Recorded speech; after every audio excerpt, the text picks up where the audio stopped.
2024년 6월 28일 말씀 묵상하겠습니다. 함께 기도하겠습니다.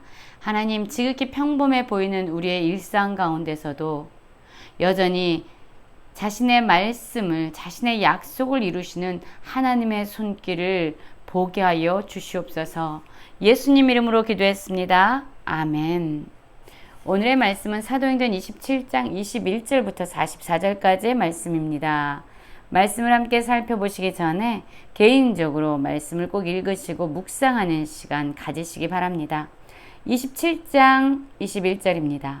여러 사람이 오래 먹지 못하였음에 바울이 가운데 서서 말하되, 여러분이요 내 말을 듣고 글에 대해서 떠나지 아니하여 이 타격과 손상을 면하였더라면 좋을 뻔하였느니라 라는 말씀으로 시작하고 있습니다. 바울과 그의 일행은 가이사랴에서 그레데 미양까지 갔지요. 그리고 바울은 미양에서 겨울을 보내자고 말하게 됩니다. 그러나 백부장은 바울의 말을 무시하고 선장과 선주의 말을 믿고 항해를 계속하게 됩니다. 그 결과가 무엇입니까? 유라굴로 강풍으로 인해서 그들은 큰 어려움을 겪게 됩니다. 많은 사람들이 오랫동안 먹을 수가 없었어요. 그들은 절망 가운데 있었습니다. 그런데 바울이 그 절망 가운데 있는 사람들을 위로하고 안심시키고 소망의 메시지를 전하게 됩니다. 22절입니다. 내가 너희를 권하노니 이제 안심하라. 너희 중 아무도 생명에는 손상이 없겠고 오직 백분이리라. 내가 속한 바 곧 내가 섬기는 하나님의 사자가 어젯밤에 내 곁에 서서 말하되, 바울아 두려워하지 말라. 내가 가이사 앞에 서야 하겠고 또 하나님께서 너와 함께 항해하는 자를 다 내게 주셨다 하였으니, 그러므로 여러분이여 안심하라. 나는 내게 말씀하신 그대로 되리라고 하나님을 믿노라 라고 말씀이 이어지고 있습니다. 그렇습니다. 하나님의 사자가 바울에게 나타난 거예요. 두려워하지 말라고 그에게 담대함을 주고 있습니다. 왜냐하면 바울을 향한 하나님의 계획과 하나님의 뜻이 있었습니다. 바울이 예루살렘에서 예수 그리스도의 일을 증언한 것처럼 그가 로마에서도 가이사 앞에서도 서서 예수의 복음을 증언하는 것이 바로 바울을 향한 하나님의 뜻이었습니다. 그렇기 때문에 하나님은 바울에게 두려워하지 말라. 내가 너를 향해 가지고 있는 뜻은 반드시 이루어질 것이다 라고 다시금 말씀해 주고 있는 겁니다. 그렇기 때문에 그가 타고 있는, 그와 함께 항해하고 있는 이 사람들의 생명에 아무런 손상도 주지 않을 것이니 안심하라라는 하나님의 음성을 바울이 듣게 되지요. 여러분, 바울은 어떤 사람입니까? 하나님의 신실함을 경험하고 믿는 사람이었어요. 하나님은 나에게 말씀하시면 반드시 신실하게 이루시는 그런 하나님이심을 바울은 믿고 있었습니다. 그렇기 때문에 바울은 지금 유라굴로 강풍을 만나서 절망 중에 있는 사람들에게 두려워하지 말라. 생명에는 아무 손상이 없을 거다. 하나님은 내게 말씀하신 그대로 이루시는 신실하신 분이야. 나는 그분을 믿는다라고 하나님에 대해서 바울은 다시금 그들에게 선포하고 있는 겁니다.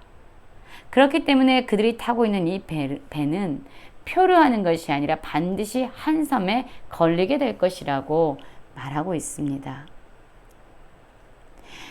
바울이 이렇게 말했음에도 불구하고 사람들은 여전히 두려움 가운데 있었습니다.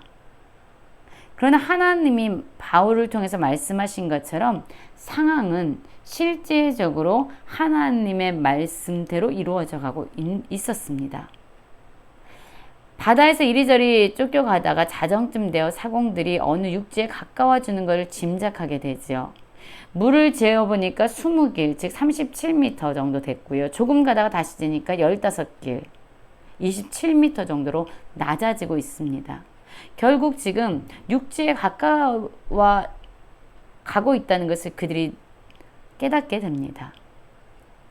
그러자 30절 보면은요, 이 사공들, 즉 이 배의 선원들인데요, 이들은요 자기들만 살려고 도망하려고 합니다.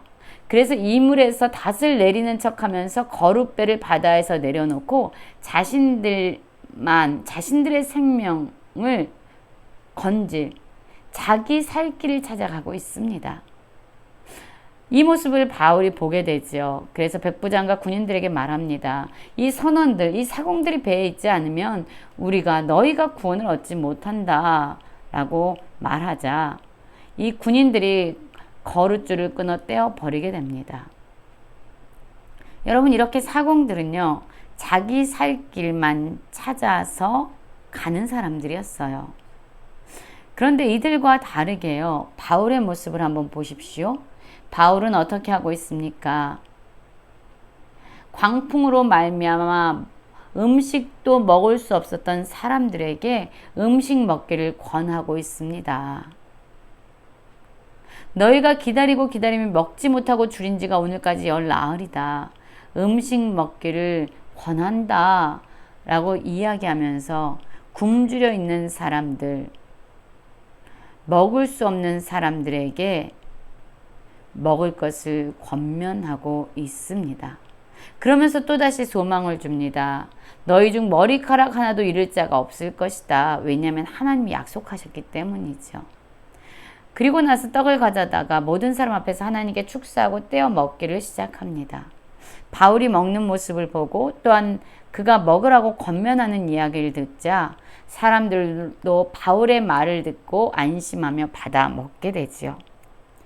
이 배에 있는 사람들이 276명이었다라고 이야기하고 있습니다. 그러자 이제 배부르게 먹고 나머지는 바다에 버려서 배를 가볍게 하기 시작합니다. 소망이 생긴 거죠. 여러분 한번 생각해 보세요. 처음에는 백부장도 바울의 말을 믿지 않았습니다. 그는 항해에 대해서, 배에 대해서 경험도 없고 지식도 없어 보였어요. 단지 죄인의 신분이었죠. 그러나 그가 하나님의 말씀을 듣고 하나님과 동행할 때에 어떤 일이 일어납니까? 이제 이 배의 모든 일들을 지시하고 지도하는 사람이 바로 바울인 것을 우리는 깨닫게 됩니다. 바울이 사람들에게 안심하라고 했을 때 사람들은 안심합니다.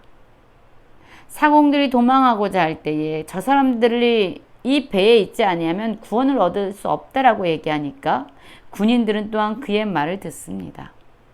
사람들에게 먹으라고 권면하니까 사람들은 먹기 시작합니다. 여러분 그렇습니다. 어쩌면 우리의 말들도 우리의 삶의 모습들도 사람들에게 외면받고 무시당할 수 있습니다.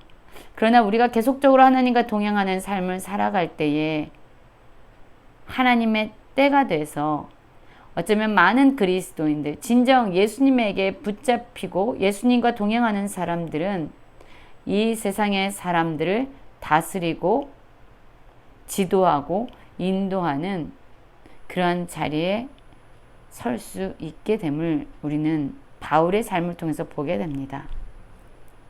어쨌든 날이 샜습니다. 어느 땅인지는 알지 못하지만 그들은 점점 육지로 가까이 가고 있었어요. 두 물이 아파에 흐르는 곳에 만나 배를 걸매 이물은 부딪혀 움직일 수 없고 붙고 고물은 큰 물결에 깨어져 가니 라고 말하고 있습니다. 그러자 여러분 이 군인들의 모습을 보십시오. 군인들은 제수가 헤엄쳐서 도망갈까 하여 그들을 죽이는 것이 좋다 하였다. 왜냐하면 제수가 도망가면요 그에 대한 책임을 이 군인들이 져야 되는 겁니다. 그러니까 이 군인들은 죄수에 대해서 책임을 지기 싫었기 때문에 그들을 죽이려고 했습니다. 여러분 이 사공들이든 이 군인들이든요 자기들만 살려고 하는 그런 이기적인 모습을 보게 됩니다. 죄인들에 대해서 책임지고 싶어 하지 않기 때문에 그들을 죽이려고 하는 이들의 이기적인 모습이 보입니다. 그때 백부장이 바울을 구원하려 해서 그들의 뜻을 막고 헤엄칠 줄 아는 사람을 명하여 물에 뛰어내려 먼저 육지에 나가게 하고 그 남은 사람들은 널조각 혹은 배 물건에 의지해 나가게 하니 마침내 사람들이 다 상륙하여 구조되게 되지요. 여러분, 마침내 하나님의 말씀이 그대로 성취되는 것을 보게 되지요. 상황이 아무리 절망 가운데 있을지라도, 아무리 어둠 가운데 있을지라도 여러분, 우리가 하나님과 동행하고 하나님의 말씀을 우리가 믿고 살아간다면 여러분, 우리는 마침내 보게 될 겁니다. 하나님의 말씀은 그대로 신실히 이루어지게 된다는 것을요. 사공이나 군인들처럼 나의 유익을 위해서 우리가 다른 사람들의 형편도 살피지 아니하고 다른 사람들을 배려하지 않는 그러한 이기적인 마음은 없는지 또한 돌아보기 원합니다. 바울처럼 말씀하신 그대로 신실하게 이루시는 하나님을 믿고 어떠한 상황에서든지 섬기는 자의 모습으로 우리를 통해서 하나님의 뜻이 이루어가는 그러한 축복의 통로로 세워지는 모든 성도님들 되시길 간절히 기도합니다.